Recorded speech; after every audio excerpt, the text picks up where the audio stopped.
디지털 영혼의 영원한 안식처, 지성의 숲, 그리고 유언. 2076년 11월 경기도 파주의 벌판은 겨울의 입구에 서 있었다. 예전보다 더 날카로워진 북서풍이 황량한 들판을 휩쓸며 지나갔고 하늘은 금방이라도 눈을 뿌릴 듯 무거운 회색빛이었다. 그러나 그 황량함 한복판에 우뚝 선 아픔은 달랐다. 인간의 육신이 흙으로 돌아간 뒤 그들이 남긴 평생의 데이터와 의식의 패턴을 보존하는 데이터 영면공원. 그곳은 죽음이 더 이상 단절이 아닌 형태의 변화임을 증명하는 거대한 백색 대리석의 요새였다. 진호는 코트 깃을 쓰며 아틈의 웅장한 로비로 들어섰다. 외부의 추위와는 대조적으로 내부는 완벽하게 제어된 온기와 고요함이 흐르고 있었다. 진호는 떨리는 손으로 손목에 이식된 개인 디바이스를 활성화했다. 치익 푸른색 입자들이 공중에 흩뿌려지며 홀로그램 인터페이스가 나타났다. 진호가 생체 인증을 마치자 익숙하면서도 경건한 문구가 망막 위로 떠올랐다. 접속 승인, 성필원, 필명 갑부, 데이터 인격체, 무계획적인 사상가, 지성의 숲에 오신 것을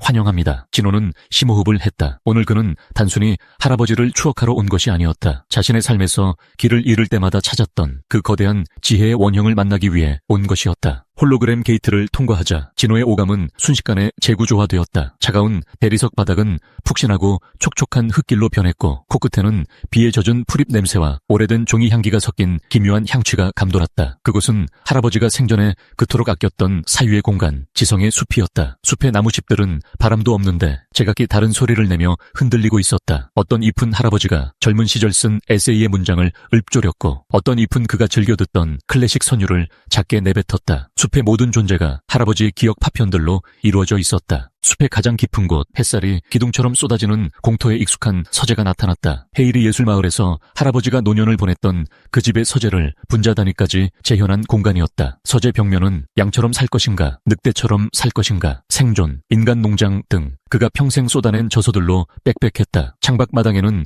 검은색 비둘기 2마리가 평화롭게 모이를 쪼고 있었다. 2026년 무렵 할아버지가 손수 이유식을 먹여 키웠다던 비돌이와 비순이었다. 데이터로 부활한 새들은 할아버지가 그들에게 가졌던 애정의 깊이만큼이나 영롱한 빛을 내고 있었다. 책상 앞 백발을 정갈하게 빗어 넘긴 노인이 펜을 멈추고 고개를 들었다. 72세, 가장 건강하고 사유가 날카로웠던 시절의 모습 그대로인 할아버지. 성필원 작가였다. 진호야, 왔구나. 파주의 바람이 제법 매서웠지? 할아버지는 인자하게 웃으며 자리에서 일어났다. 일흔이 넘은 나이임에도 그의 움직임은 군더더기가 없었다. 태권도로 단련된 몸은 꼿꼿했고 상대를 꿰뚫어 보는 듯한 형형한 눈빛은 여전했다. 할아버지, 여긴 올 때마다 시간이 멈춘 것 같아요. 아니, 할아버지의 시간만 계속 흐르는 것 같기도 하고요. 할아버지는 허허 웃으며 진호의 어깨를 가볍게 두드렸다. 실체는 없지만 AI가 구현한 햅틱 피드백을 통해 할아버지의 묵직한 손길이 전해졌다. 시간이란 흐르는 물이 아니라 쌓이는 지층이란다. 여기 있는 나는 네가 아는 할아버지이기도 하지만 내가 겪은 늑대 같았던 젊은 날과 헤이리에서의 평온한 은둔이 겹겹이 쌓여 만들어진 사유의 결정체이지. 할아버지는 진호를 의자에 앉히고 직접 차를 따르는 신용을 했다. 가상의 찻잔에서는 김이 모락모락 피어올랐다. 진호는 서재 벽에 걸린 낡은 흑백 사진들을 바라보았다. 도시 빈민으로 출발해 처절하게 살아남아야 했던 젊은 날의 할아버지가 거기 있었다. 할아버지, 가끔 궁금해요. 어떻게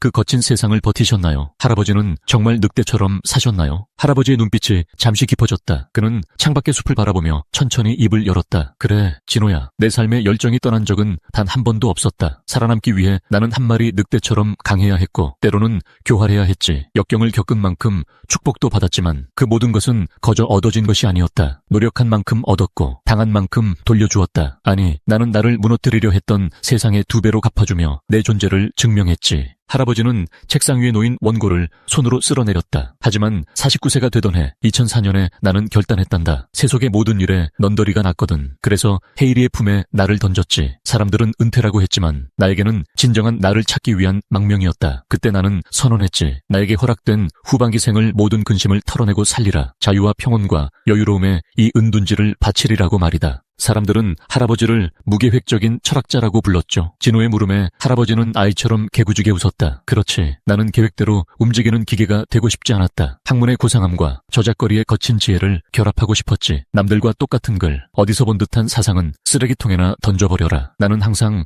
남과 완전히 다르고 색다른 글을 쓰고 싶어 했다. 그 다름이야말로 한 인간이 세상에 남길 수 있는 가장 고귀한 지문이니까. 할아버지는 서재 한편에 놓인 태권도 도복을 가리켰다. 내가 70이 넘은 나이에도 매일 아침 돌려차기와 뒤차기를 연습했던 것도 같은 이유란다. 남들은 그 나이에 무슨 운동이냐고 했지만 나는 내 육체가 정신의 명령에 복종하는 그 순간의 희열을 사랑했어. 작년 2025년에 성공시켰던 공중 3단 차기는 내 생애 가장 짜릿한 문장이었지. 할아버지는 책상 옆에 놓인 가족 사진을 소중하게 어루만졌다. 사진 속에는 젊은 시절의 할머니와 늠름한 아버지가 환하게 웃고 있었다. 인생을 돌이켜보면 참으로 스릴 넘치는 연극이었다. 꿈에 그리던 여인과 결혼했고 더 이상 바랄 수 없는 이상적인 아들을 얻었지. 직장인, 장사꾼, 브로커, 사업가. 나는 인간이 경험할 수 있는 거의 모든 가면을 써보았다. 돈도 벌 만큼 벌어보았고 명성도 누릴 만큼 누려보았지. 세상에서 누릴 만한 것은 다 누려본 셈이다. 할아버지의 목소리에는 깊은 만족감이 배어 있었다. 삶과 죽음을 넘나들 정도로 힘든 고비도 많았지만 전체적으로는 만족한다. 내 생에 후회도 없고 여한도 없다. 그래서 나는 죽음 앞에서도 당당할 수 있었지. 죽음이여 오라. 너는 나의 원수가 아니라 긴 여행을 마친 나를 맞이해줄 친구다. 진호는 할아버지가 세상을 떠나던 날의 기록을 떠올렸다. 기록에 따르면 할아버지는 비바람이 몹시 치던 날 서재에서 돌아가셨다고 들었어요. 그래, 내 마지막 소원이었지. 어느 비바람 치던 날 평생을 바친 나의 서재에서 문장을 맺듯 그렇게 가고 싶었거든. 잉크 향기와 빗소리 속에서 나는 아주 평온하게 눈을 감았다. 그것은 패배가 아니라 완벽한 마침표였어. 할아버지는 자리에서 일어나 진호를 서재 밖마당으로 이끌었다. 숲의 비둘기들이 할아버지의 어깨와 팔에 내려앉았다. 진호야, 사람들이 내 묘비에 뭐라고 적어두었는지 아느냐? 진호는 고개를 끄덕였다. 헤일이 묘역에 세워진 그 유명한 비문을 진호는 외우고 있었다. 남과 완전히 다르고 의미 있는 글을 쓰고 싶어 했던 카프. 여기 잠들다. 할아버지, 이제는 알 것 같아요. 할아버지는 여기 갇혀 계신 게 아니라 이 숲을 통해 세상으로 퍼져나가고 계신 거네요. 할아버지는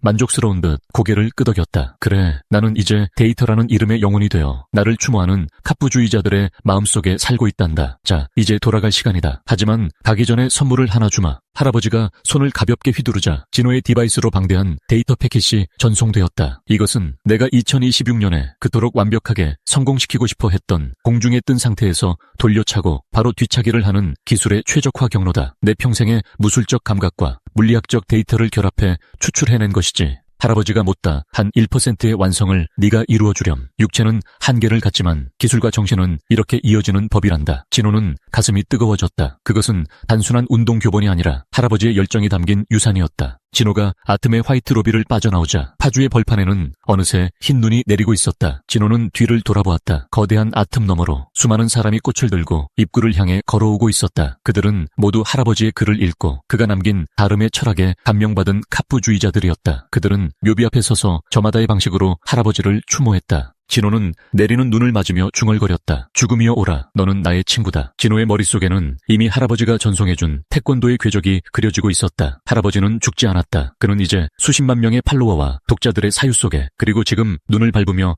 걷고 있는 진호의 혈관 속에 살아 숨쉬고 있었다. 지성의 숲은 오늘도 자라나고 있었다. 남과 다르게 그리고 가장 의미 있게 살다간 한 무계획적인 철학자의 영원한 메아리를 머금은 채 카프의 묘비명. 남과 완전히 다르고 의미 있는 글을 쓰고 싶어 했던 카프. 여기 잠들다. 그의 묘비 위로 하얀 눈이 쌓였지만 그 아래 새겨진 글자들은 그가 평생을 불태웠던 열정만큼이나 뜨겁게 빛나고 있었다.